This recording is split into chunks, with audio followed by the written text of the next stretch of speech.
Probably wondering, I know I am, what to expect from the enumerators in the upcoming census exercise. Well, for many, concerns to do with what time to expect them, how long they'll take per household, and the content of the questionnaire have come up.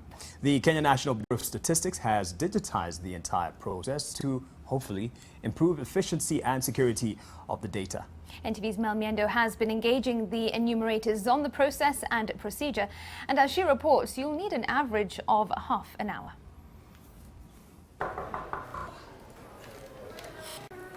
Hello. Hi. How are you? Mzuri sana. My name is Priscilla, an enumerator for the 2019 census. Asante sana. Yeah. Why are you alone? On the real night, the enumerator is going to be accompanied by a village elder and in some special cases a police officer. You're expecting enumerators to have a reflector jacket like this one, a badge that states their name and their ID number. Okay. Karibu sana. Thank you so much.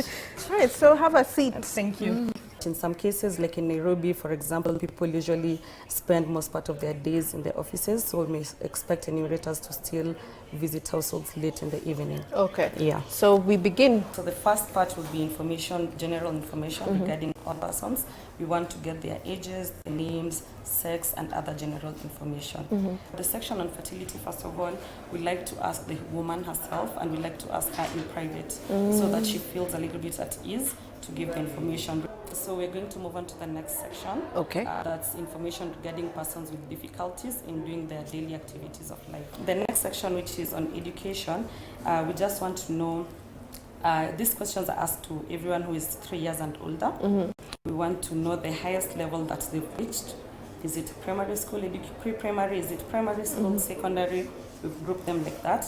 Then we want to know the specific grade. After that, we're going to have labor force particulars. And we want to ask, for the last 7 days preceding the census, has such and such a person be engaged in any economic activity? All right, then after labor force, where do we go? After labor force, we have questions on ICT. We want to know the ownership and access to ICT services.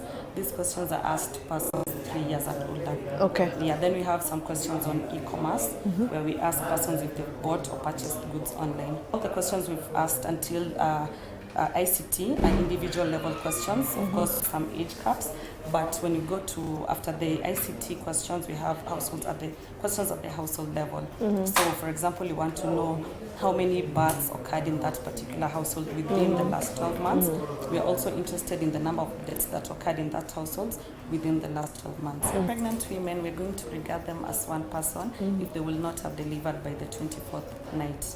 But if a lady delivers before the 24th night, we are going to consider that baby to be part of the population. Mothers who deliver after the census night, even if the enumerator has not reached their household, we are only making reference to the 24th night. We are mainly going to households. Persons who will be in offices on the 24th night are still going to be enumerated with their usual household.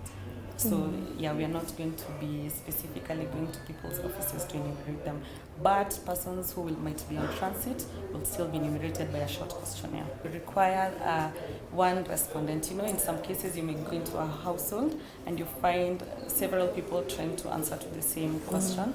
So it's important that the enumerator identifies the most responsible person in that household who can be able to furnish them with most of the information. We've just shown you a bit of what will be going on. It'll take roughly 30 or so minutes, so I hope all of you are looking forward to that exercise. Mel Miendo, NTV.